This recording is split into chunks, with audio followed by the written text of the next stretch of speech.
میرے نبی کا دربار لگا ہوا ہے، ایک عامل آ گیا، ایسے آپ لوگ گھروں میں بلاتے ہو نا، آج بابا جی نے جادو نکال دیے، بابا جی نے انڈے سے سوئیاں نکال دی ہیں، اور بابا جی نے ایک ڈوری کی دو کر دی ہیں، بابا جی نے چھری سے تعویذ نکال دیا ہے۔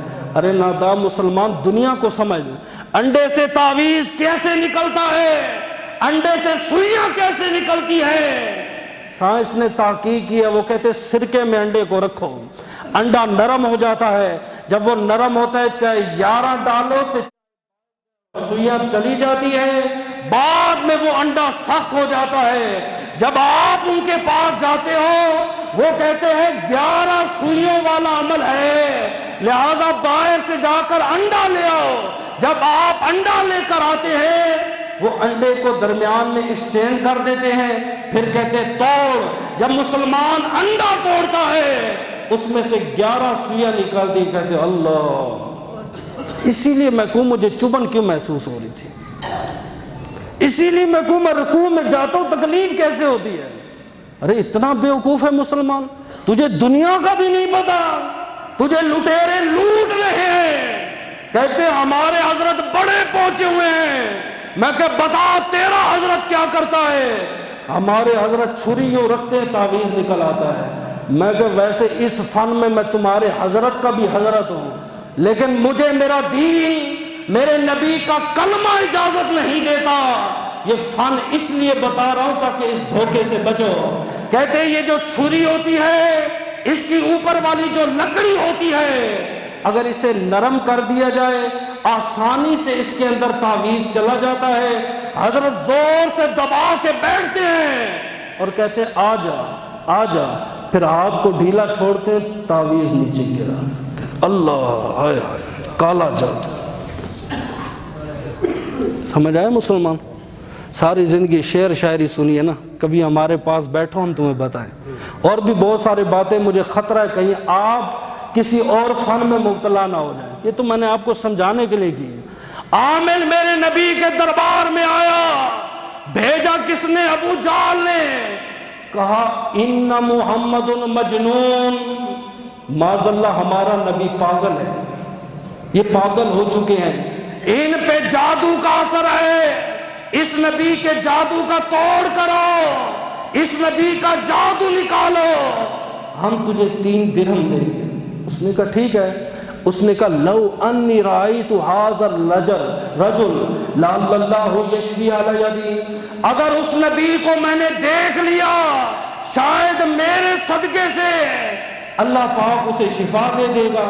میرے نبی کے دربار میں گیا، السلام علیکم، میرے نبی نے سلام کا جواب دیا۔ آپ نے فرمایا کون ہے؟ کہتا ہے یا محمد، جادوگر کہہ رہے یا محمد انی ارقا، بہت بڑا عامل ہوں، دم درود کرتا ہوں، آپ کا جادو نکالنے آیا ہوں۔ فتبسم رسول اللہ صلی اللہ علیہ وسلم، میرے نبی مسکرائے۔ آپ نے فرمایا عامل بیٹھ جا، میرا جادو بعد میں نکالنا، پہلے میں نبی کو خطبہ پڑھنے دوں۔ خطبہ پڑھ رہا ہے میرا نبی، الحمدللہ الحمدللہ نحمدہ ونستعینہ ونستغفرہ ونؤمن بہ ونتوکل علیہ ونعوذ باللہ من شرور انفسنا ومن سیئات اعمالنا، من یہدہ اللہ فلا مضل لہ ومن یضلل فلا ہادی لہ، ونشہد ان لا الہ الا اللہ وحدہ لا شریک لہ، ونشہد ان محمدا عبدہ ورسولہ۔ خطبہ سنا، مادری زبان تو عربی تھی، کہتا ہے پھر پڑھیں۔ میرے نبی نے جب پھر خطبہ پڑھا، کہا ایک بار پھر پڑھیں۔ جب آپ نے 3ری بار پڑھا، کہتا ہے آقا سمیت قول الکاہن وسمیت قول الساحر وسمیت قول الکاہن، میں نے بڑے بڑے شاعروں کا کلام سنا ہے، بڑے بڑے جادوگروں کا کلام سنا ہے، لا یسمع کلام اللہ، آج تک میں نے اللہ کا کلام نہیں سنا۔ اپنا ہاتھ بنائے، مجھے بھی کلمہ پڑھا کے اپنا غلام بنا دیا۔ میرے نبی نے اس کا جادو نکال کے اسے اپنا غلام بنا لیا. سمجھ آئی؟ یہ حضور کے زمانے میں رہے. زمانہ آیا ابو بکر صدیق کا، یہ توجہ طلب بات ہے. آواز ہے ابو بکر باہر تشریف لائے. جنت البقیع کے قریب جنازہ آیا ہے. سیدنا صدیق اکبر تشریف لائے. آپ نے فرمایا صفوں کو درست کرو. صحابہ کرام نے صفے بنائے. ابھی آپ تکبیر کہنے والے تھے، اچانک رک گئے. صحابہ نے پوچھا کیا ہوا؟ آپ نے فرمایا جنازہ مردوں کا ہوتا ہے، زندوں کا نہیں، یہ زندہ ہے. انہوں نے کہا ابو بکر آپ کو کیسے پتا چلا؟ آپ نے فرمایا اس کے کفن میں دیکھو حرکت ہو رہی ہے. صحابہ کہتے لوگوں ہمیں رب کعبہ کی قسم ہے، جب ہم نے کفن اٹھا کر دیکھا ایک اژدہا سانپ تھا جو اس کی بوٹیاں کھا رہا تھا، خون پی رہا. عذاب قبر دور کی بات رہی، یہ پہلے زندہ کا عذاب دے گا. ابو بکر صدیق نے کہا میں اس کا جنازہ نہیں پڑھاؤں گا، اس کے ورثاء کو بلاؤ، پوچھو ایسا کون سا گناہ کیا؟